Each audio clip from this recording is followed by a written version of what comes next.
Hello again, I'm back for another video. In our last video, we managed to clear the maze and the sandworm lair, and now we only have one tier 2 dungeon left, and that's Daikara Mountains. But there's a couple of bonus dungeons I always like to get done before I do Daikara, because Daikara has some pretty threatening enemies, and I don't like going in unprepared. So the first thing we're going to do is we're going to find out what's happened in Derth that's kind of locked us out from that town for a while.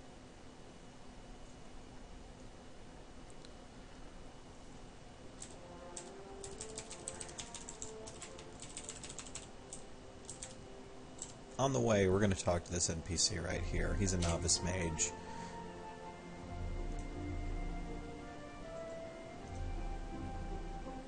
As a novice mage, as you might have noticed, and my goal is to be accepted by the people of Angelwyn and be taught the secrets of the arcane.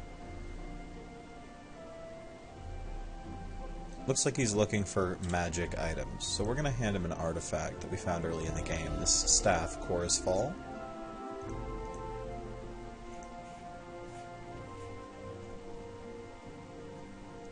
Yeah, these messages will occasionally pop up. Darkgod is trying to get attention for this project on Steam. I have some links in my videos that will show you where to vote for the project. So if you're interested in the game, or you already play it and you haven't voted on Steam Greenlight yet, please do so. We're trying to get this on Steam so we can get a much larger player base for the game and start generating a little more revenue for Darkgod.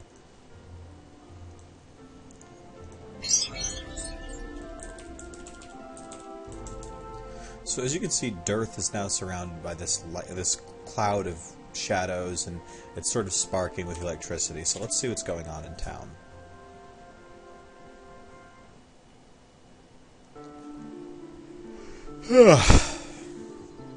As you arrive in Derth, you notice a huge dark cloud hovering over the town.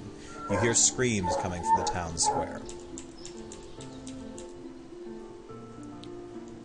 Over here in the distance, there's an air elemental called a Gwel'Garath. As you might imagine, they use air-based attacks, so we're going to find that amulet we found early in the game with the lightning resistance. We're going to put that on. Our lightning resistance is now 32%, so that'll be a pretty major reduction in the amount of damage we're doing.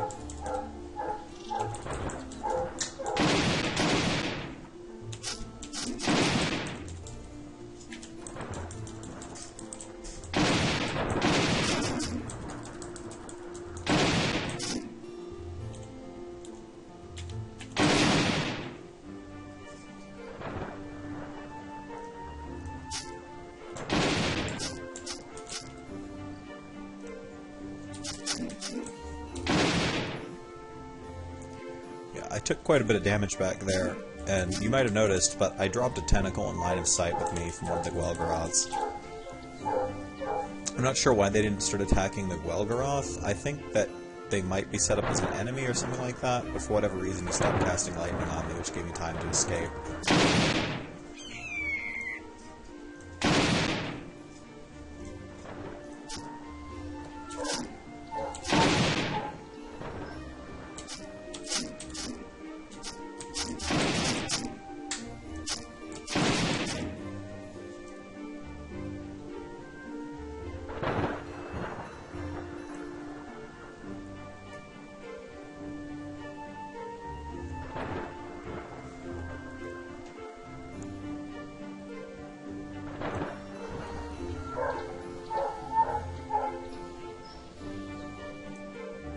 Okay, so now we have to find somebody to help the town, and I have to make a choice. Each game, at this point, you really want to pick between two factions. I don't think you have to become anti-magic to help the people of Ziggurat, but there's no advantage to doing so.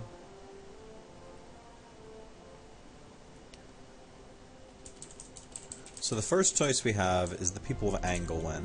They're mages, and they live to the west of Derth.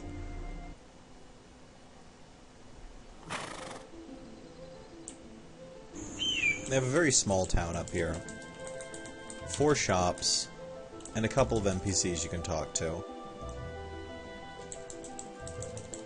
The shop sells rings, and they can also make special jewelry, which is where they will take a gem and a blank ring like these, and make it into an item, which can be pretty useful, and there's a few unique gems in the game that can be used to make jewelry. They have an infusion shop.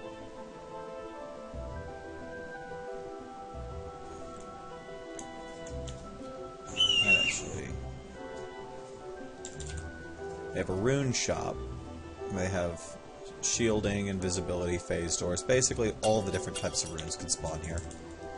And they have a shop that sells staves and wands.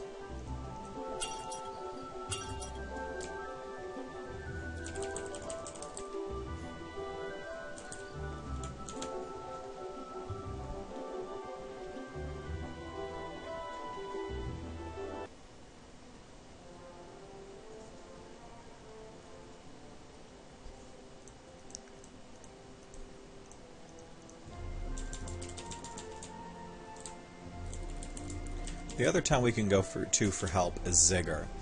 And now, on some characters you will never be able to see Ziggur. That's because if your character is born with a mana bar or enters the world map for the first time with a mana bar, the town will not appear. It won't be accessible to your character at all. The reason for that is it's hidden for magic users.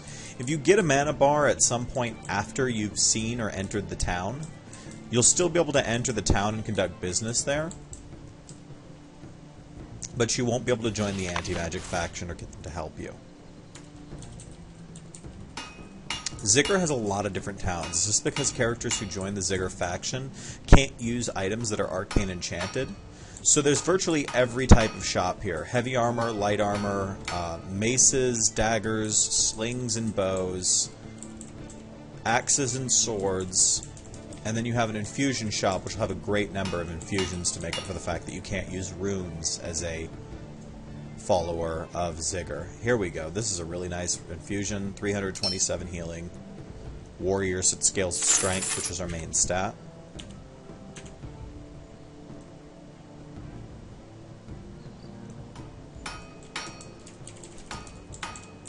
There's also a gem shop, not a gem shop, excuse me, a shop for torques, totems, and mind stars. That was added in version 43. The most recent patch.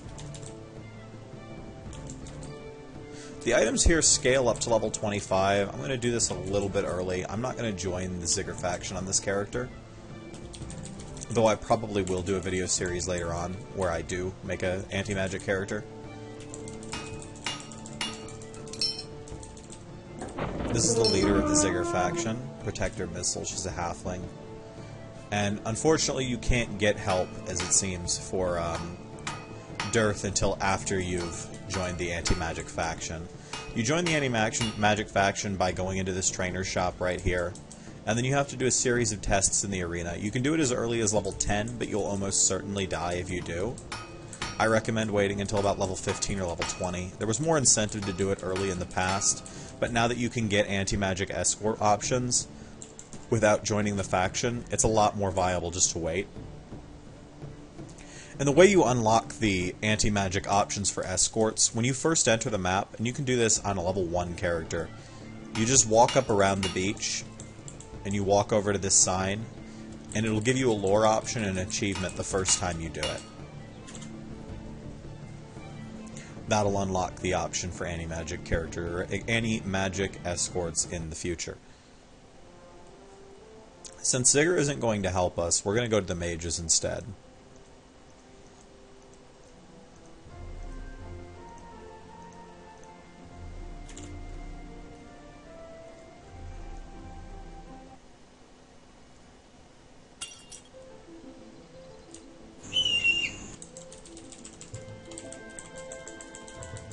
The leader of the mage faction is Linano?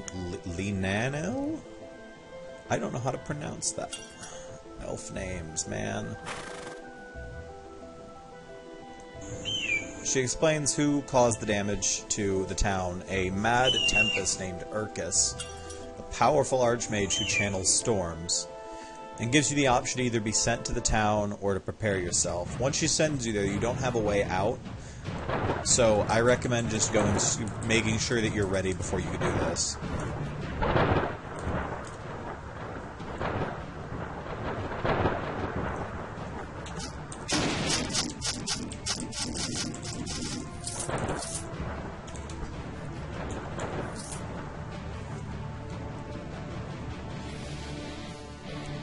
Tempest Keep is mostly populated by the same enemies you're going to find later on Daikara, which is storm giants, the occasional dragons, and lots of Umber Hulks and Zorns. There's also going to be a fair number of Earth Elementals and Lightning Elementals here.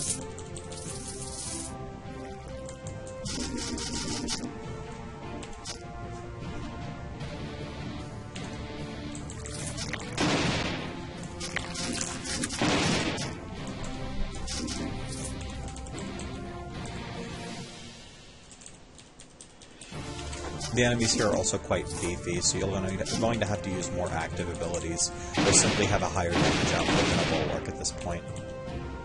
In my case, my weapon is kind of outdated.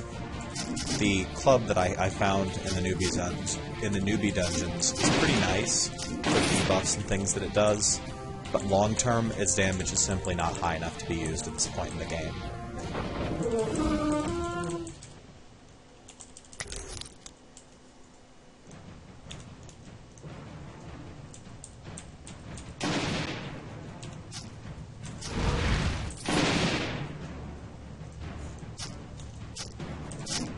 This enemy behind me is a wight, which is a type of undead that does lightning damage.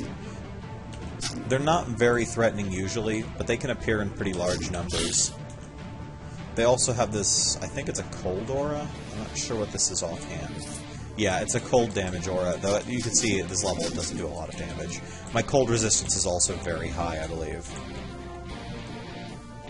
Yeah, it's sitting at nearly 50%, so I take very little damage from cold attacks.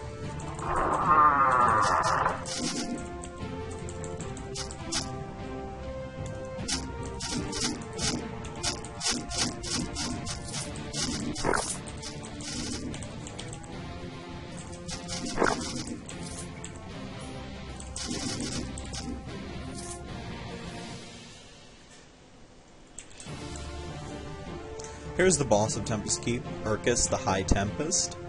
He's an enemy that does almost primarily lightning damage, with a couple of frost damage components as well. He focuses largely on doing stuns as a CC, so you want to have some way to deal with his stun attacks. That's why it's recommended you come here with as high of stun resistance as possible. Our stun immunity is 90%, which means that if he fires a stun or freeze ability at us, it only has an 11% chance to take effect. So he's going to be a greatly easier encounter because of this. He's also susceptible to stun attacks, and that's really what I recommend using here. He can be one of the hardest bosses to deal with unprepared, but if you know what his abilities are and how to deal with them, he's actually very, very easy. He can also go invisible, so it can be helpful to have the Withering Orbs at this point. Looks like I'm going to have to drop my stun resistance a little to put those on.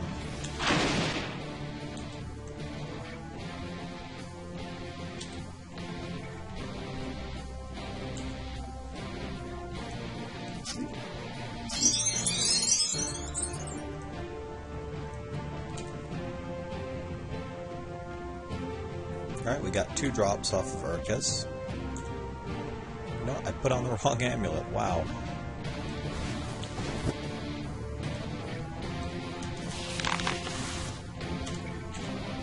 We got Bulbum's Big Knocker, which is a staff that does pretty high damage, but it's all physical. I'm not really sure who this staff is intended for.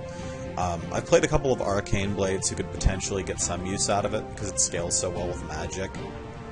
I guess some alchemists might use it because they have a couple of active abilities. We also found this, which is a pair of boots called Eden's Guile.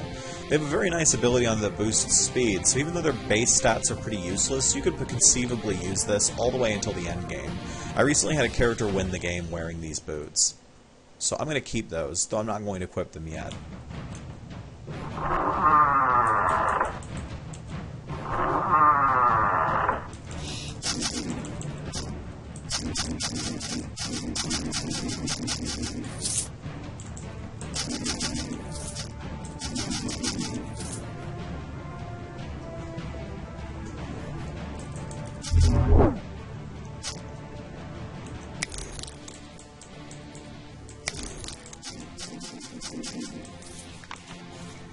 We also leveled up when we were killing Urkus, so let's spend our points real quick.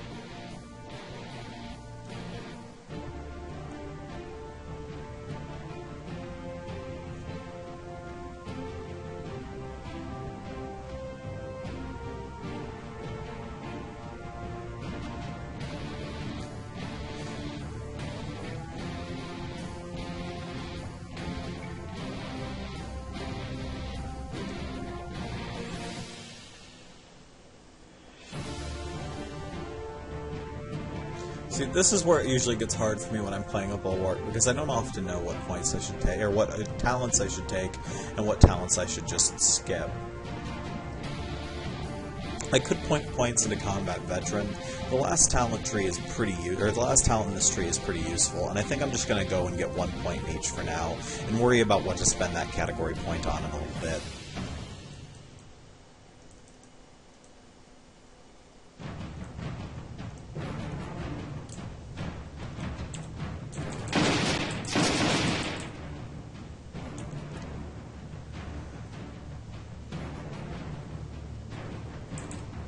Okay, we have a vault here, and it's exactly the same as the core pool vault, right down to the floor tiles that surround it.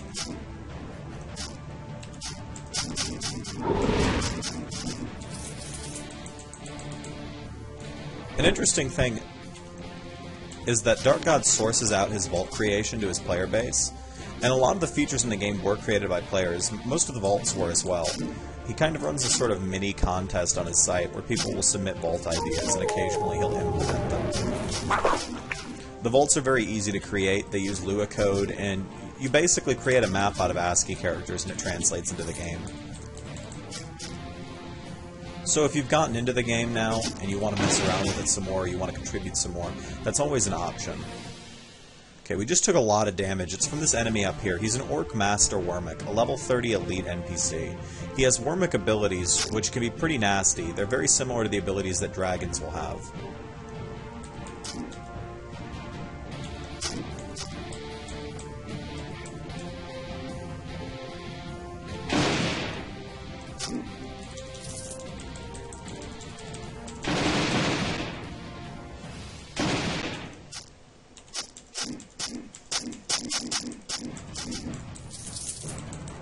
Let's see what's in this vault.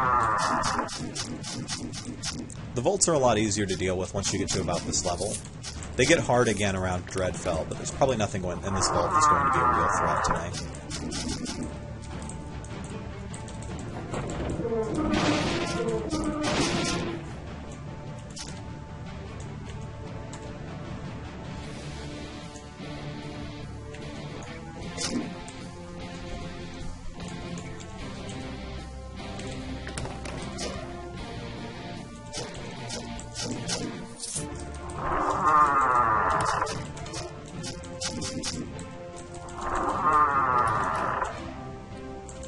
Looks like we didn't get anything useful from that vault.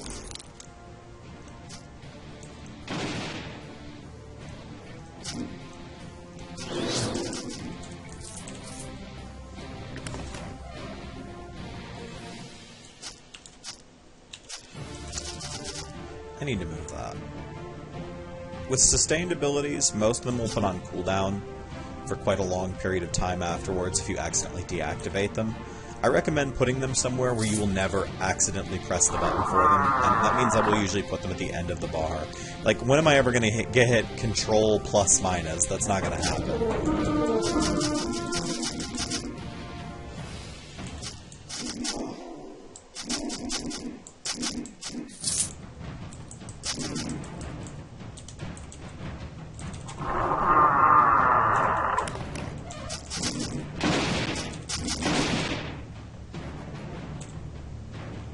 Alright, we've cleared the level, we killed the boss, now we're going to use the Rod of Recall to get out of here.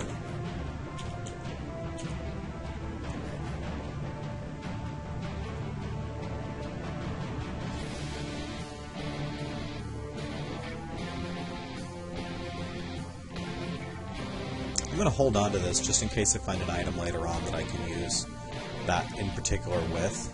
There's a pair of gloves that will eat arcane artifacts. So it's always a good idea to keep a tier 2 item and a tier 3 item laying around for those gloves in case you find them.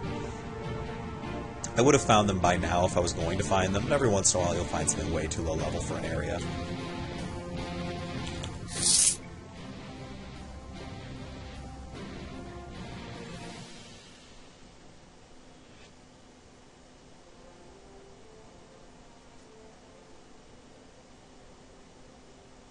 Okay, we just got a notification that we feel a tremor in the ground for a few seconds and it disappears.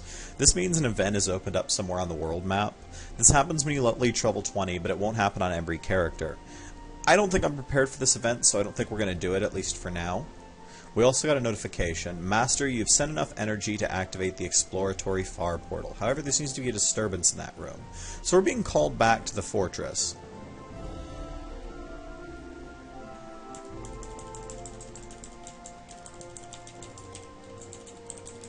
So we're going to go back into our fortress and see what's going on there.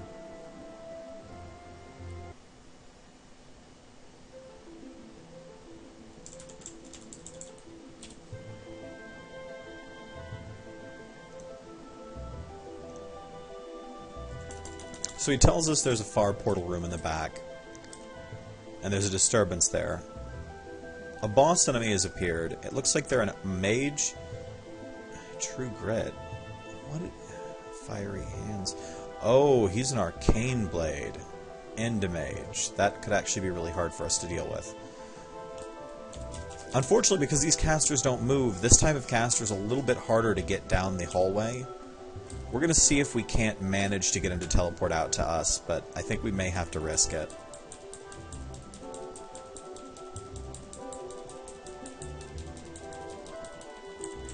Yeah, it looks like we're going to have to come down.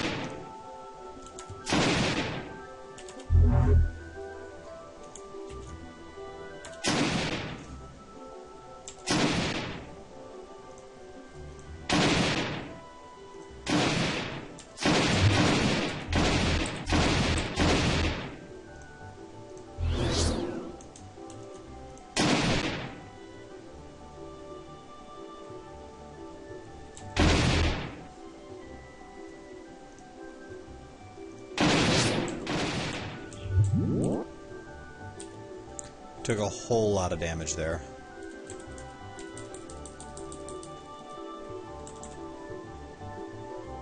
And he has healed back quite a bit of it.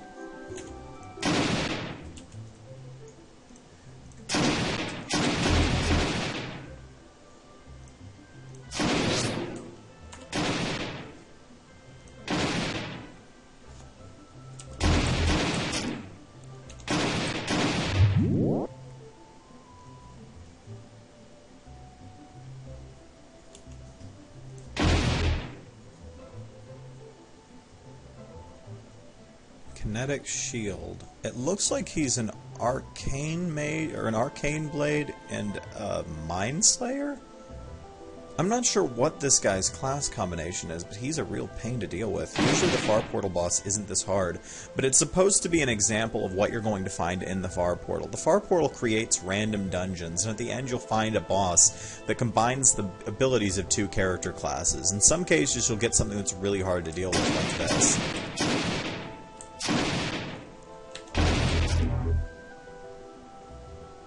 We're completely out of stamina now, so we can't really use any of our abilities. But thankfully, we were able to kill him just in time. Our reward is a random artifact, a Straylight Battle Axe. This one isn't very good, though. And it's just as well, because we don't use two-handed weapons.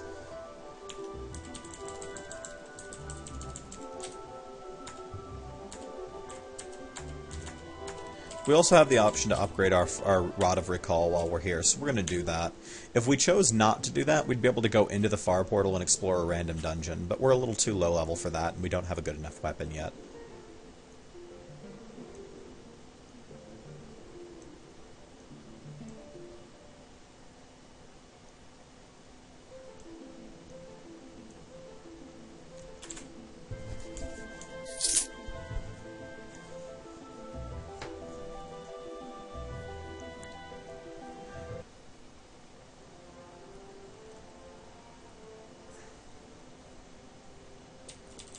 Now, we have some other options for where to go. At this point, we could go straight to Daikara, or we could go explore some of the other optional dungeons.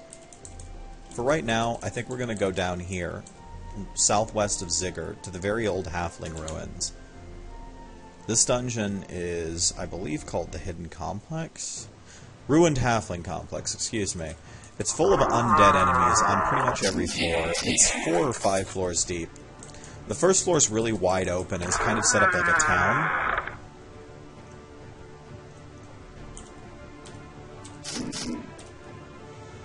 looks like we've run into an archer skeleton warrior here right at the start.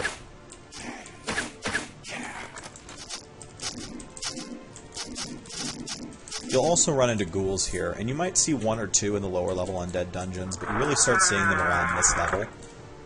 Halfling Complex is basically considered a preparatory dungeon by a lot of players for what comes after Daikara, which is Dreadfell, a very large dungeon full of undead enemies.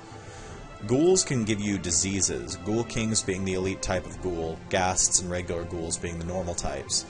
Ghoul Kings can summon more ghouls and ghasts, and all ghoul-type enemies can apply diseases, which can be really damaging and can potentially kill your character if you don't pay attention to how much damage you've taken prior to the diseases being applied.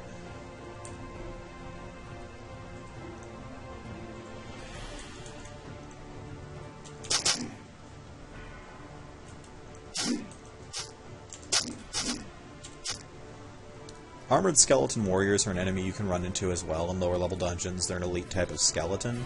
They're bulwarks, basically, and when they have the blocking flag on their character, you do not want to hit them or you will take a lot of damage and probably die.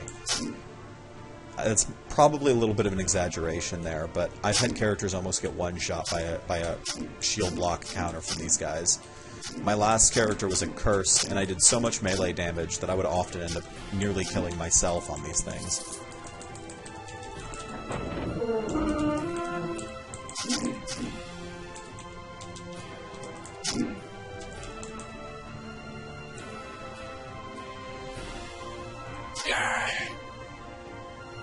They also have a disarm ability, which is why all of my abilities down here were grayed out, because I didn't have a weapon equipped anymore. Thankfully, when disarm wears off, you don't have to go back into your inventory and re-equip it or anything. You just, when the effect fades, you automatically re-equip.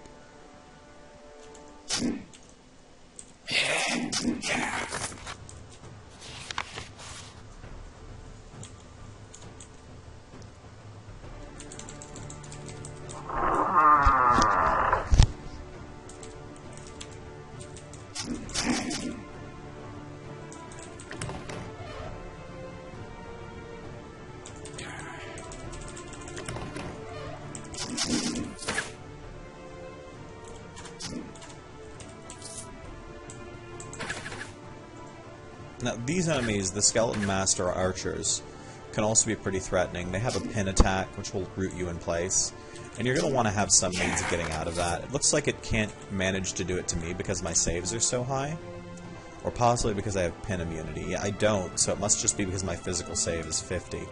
Dwarf characters will have very high saves because of their passive that gives them a bonus to their saves based on how much gold they're carrying.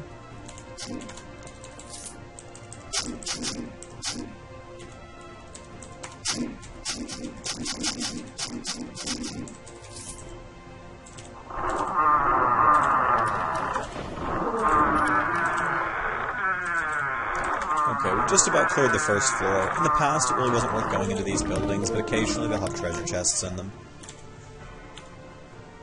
And we didn't find anything particularly special up here. The next floor is going to be more of the same, but it's going to be a different type of layout. It's going to be closer to Corpool and the Raloran camp, which is nice because it gives us more corridors and things to deal with casters and archer characters. We got a Spectral Blade off of that pack of enemies. It's a Tier 2 Greatsword item. It's a really nice weapon for Arcane Blades and some Berserkers, but generally not great for everybody else. It's nice if you can find it early on, though. I'll often find it in one of the starter dungeons, and then it will just carry me through for a while.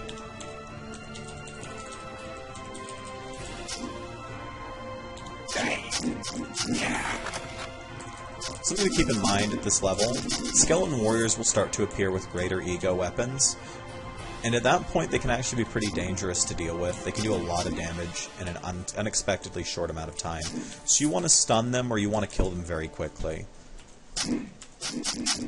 By the time you get to Dreadfell, they become about as threatening as they were at low level again.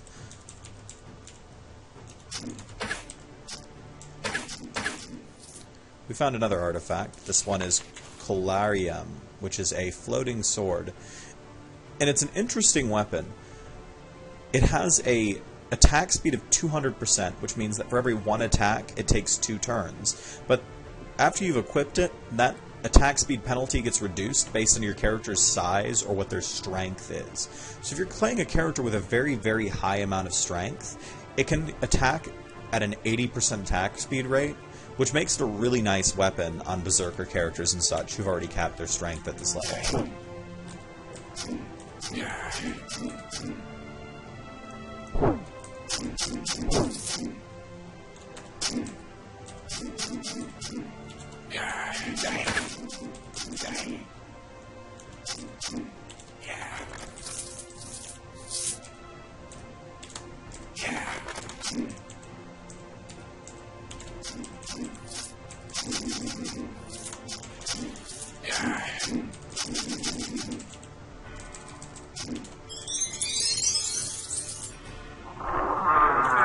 Okay, we just leveled up.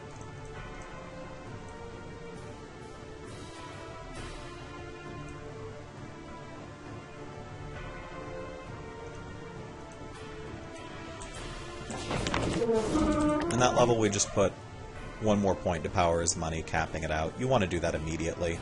Our next generic will probably go into thick skin, and then we'll worry maybe about conditioning or maxing out armor training after that.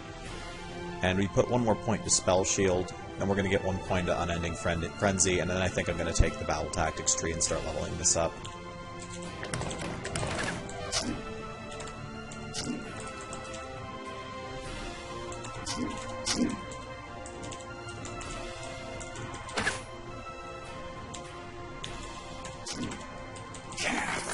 Now, the ability Rush, you might notice we're using it a lot now. We will continue to use it more and more, and then later on we'll start seeking out items that reduce the cooldown of Rush. Rush is the main mobility ability for Bulwark characters, next to Step Up, which you get in the Battle Tactics tree later on.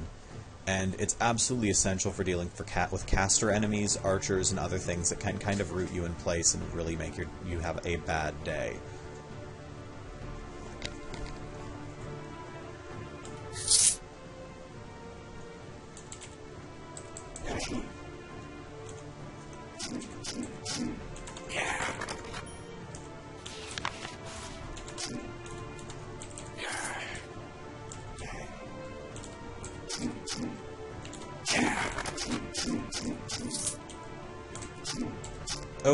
Oh, ow. Wow. Sometimes Armored Skeleton Warriors will spawn with an invisibility rune. Forgot about that entirely.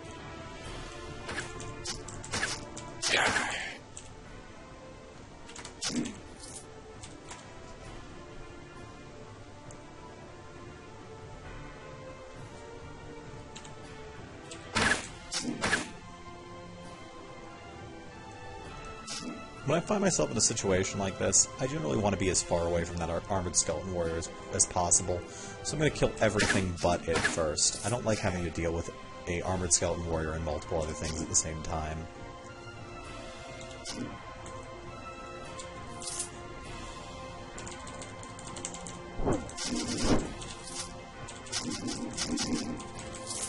Okay, we have a small event in this room. There's 3 pillars side by side. When you walk over them, you get an option to inspect the pedestal. Each time you inspect it, it will summon an adventurer-type enemy. Now we're standing next to Estadawan the Invoker, and I'm guessing he's probably a berserker.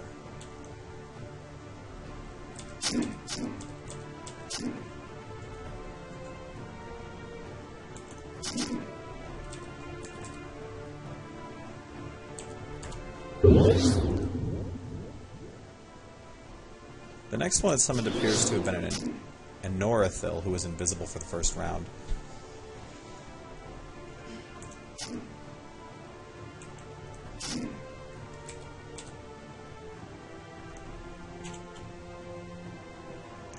What were those gloves that dropped? Archer's hardened leather gloves of war making.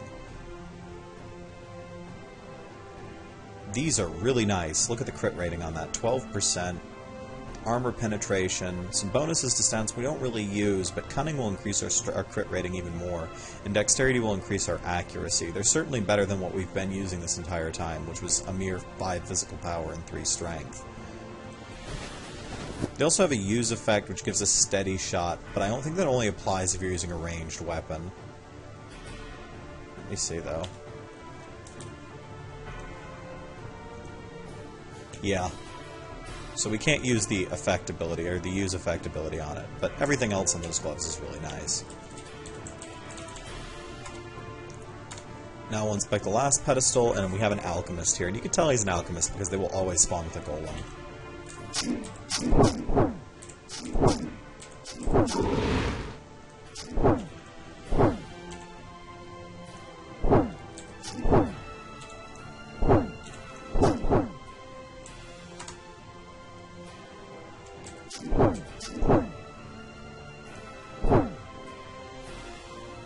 I just absolutely can't seem to do any damage to this guy.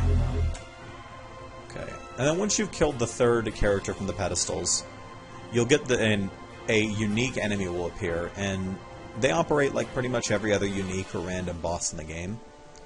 But these ones will always be demons, or they'll be horrors. And in this case, we have an enemy who will summon acid clouds. I think they can teleport around. Usually they come up in groups of 3, but I don't see the other 2. So either they're hiding here in the fog of war, or I got lucky and only had one spawn. So this one just casts Displacement Shield, and I don't want to hit him until that's either worn off or I've burned through it.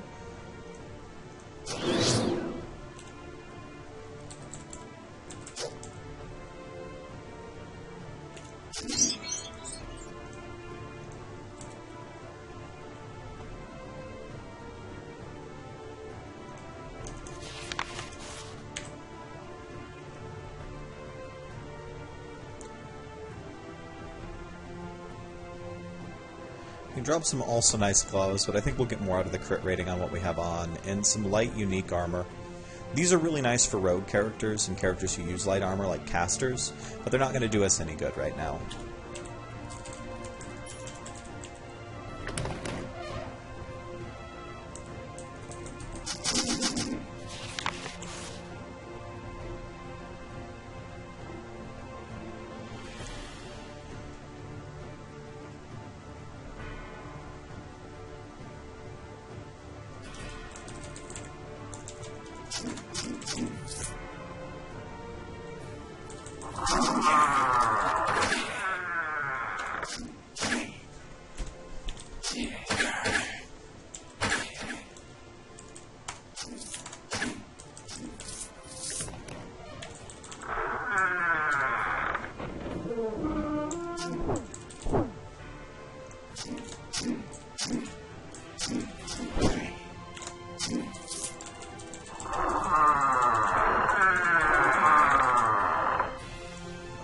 I think that the next floor is going to be our last floor. We didn't really find anything else in here that we're going to keep, so we're just going to sell everything else.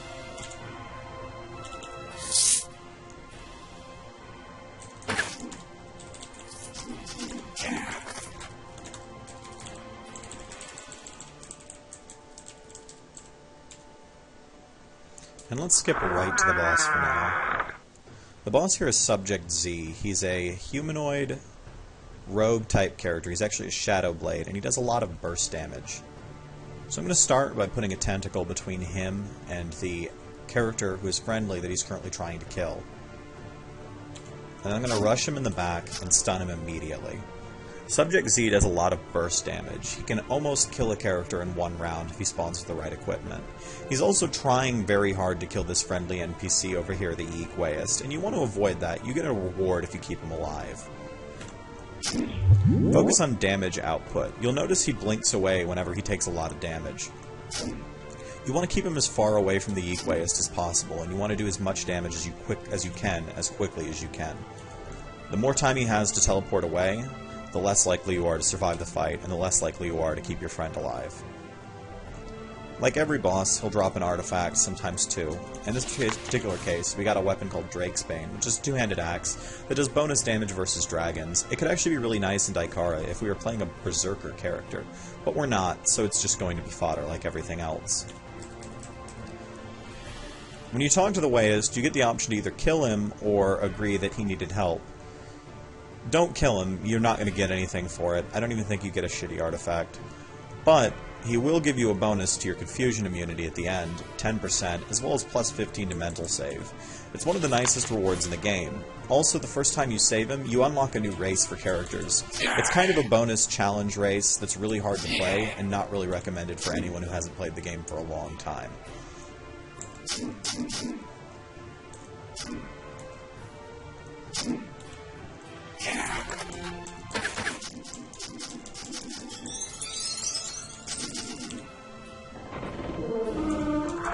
There's a staircase at the end of that room, but we can't access it. Only characters of the bonus race can.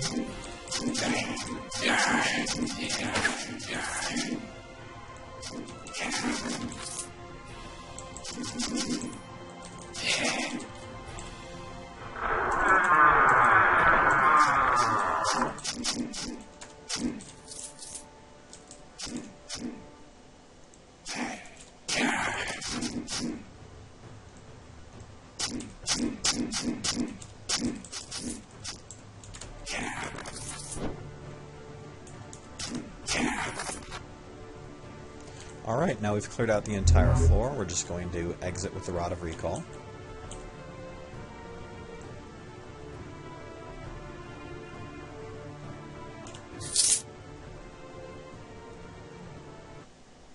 And now we're back out at the Shertul Fortress, because we unlocked it earlier. There's one more dungeon I want to do before we start on the last dungeon in the Tier 2s. And we're going to do that in the next video, and we're probably going to do Daikara as well. Thank you for watching. You have a great one.